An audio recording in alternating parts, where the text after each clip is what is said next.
આમોદ તાલુકા પંચાયત ખાતે મનરેગા નલ સે જલ યોજના શૌચાલય તેમજ તાલુકા વિકાસ વિભાગના વિવિધ કામોમાં થયેલા ભારે ભ્રષ્ટાચાર તથા ખેડૂતોને વરસાદથી થયેલા પાકની નુકસાનીની વળતર હજુ સુધી ન મળતા કોંગ્રેસ પક્ષે તીખો વિરોધ નોંધાવ્યો છે।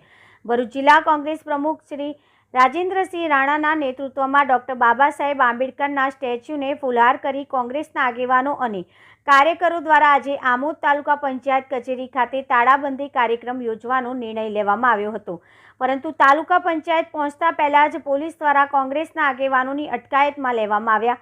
ભરૂચ જિલ્લા કોંગ્રેસ પ્રમુખ રાજેન્દ્રસિંહ રાણાએ જણાવ્યું હતું કે આમોદ તાલુકામાં મનરેગા નલ સે જલ શૌચાલય તથા અન્ય વિકાસ યોજનાઓમાં મોટા પાયે ભ્રષ્ટાચાર ચાલી રહ્યો છે।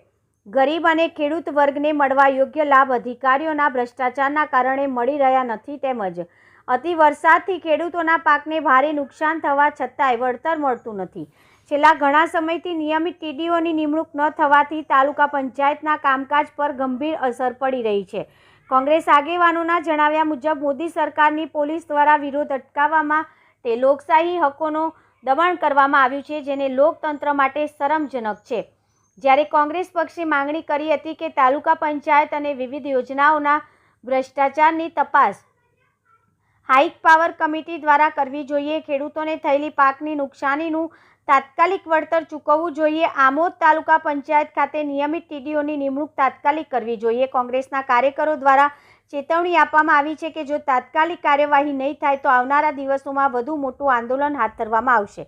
અહેવાલ સાહિલ પટેલ, આમોદ। વોટ ચોર ગાડી ચોર સહી ઝુંબેશમાં અમે આમોદ તાલુકા કોંગ્રેસ સમિતિ આયોજિત ગામડાના પ્રવાસે છેલ્લા 3 દિવસથી છે, ત્યારે ગામડામાં લોકોનો જે આક્રોશ છે, આમોદ તાલુકાના ગામમાં જે વિકાસના નામે મોટી મોટી ભારતીય જનતા પાર્ટી વાતો કરે છે। અમે ગામડામાં જઈને જોયું તો મનરેગા કૌભાંડ, જેનો 4 ગાડી ઇનોવા છે, એના દીકરાનું નામ મસ્ટર પર છે, જેનો બંગલો છે એનું મસ્ટર પર નામ છે, કોઈ બિરલા કોપરમાં નોકરી કરે છે એનું મસ્ટર પર નામ છે, એના ખાતામાં પૈસા ઉતરેલા છે, કામ જ નથી કર્યું ને પૈસા ઉતરી ગયા છે, એવું મનરેગા કૌભાંડ નજરી આંખે જોવા મળ્યું છે।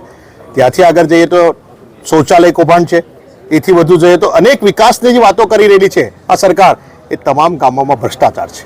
એટલા માટે છે કે અહીંયા તાલુકા વિકાસ અધિકારીની છેલ્લા 1 વર્ષથી નિમણૂક નથી, ચાર્જમાં ચલાવી રહેલા છે, એ પણ મહિનામાં 15 દિવસે એકવાર આવીને જતા રહે છે।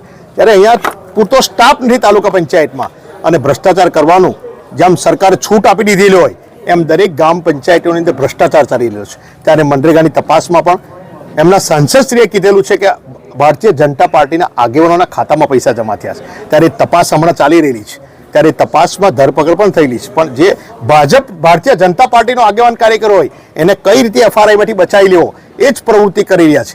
આ તાલુકા પંચાયત હોય, આ કોઈ પણ યોજના હોય, પ્રજાના ટેક્સના પૈસાની આ બધું આપણી પોતાની મિલકત છે, ત્યારે ભારતીય જનતા પાર્ટી પોતાના બાપની જાગીર સમજી બેઠી છે।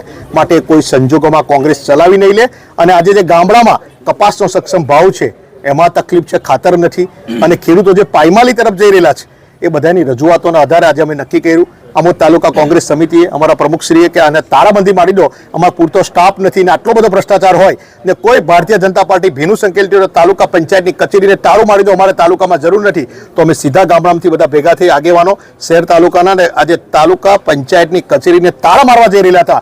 ત્યારે આ ભારતીય જનતા પાર્ટીની પોલીસ ભારતીય જનતા પાર્ટીના ચૂંટાયેલા અધિકારીઓના ઇશારે અમારી ધરપકડ કરીને ખરાબ વ્યવહાર કરીને અમને આજે પોલીસ સ્ટેશન અહીંયા લઈ આવેલા છે।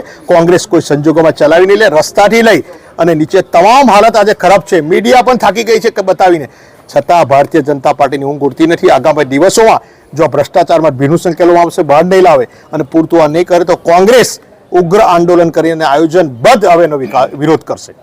કૌભાંડમાં કોંગ્રેસ અને ભાજપના કેટલાક લોકોના નામો છે, તે બાબતે શું કહેશો?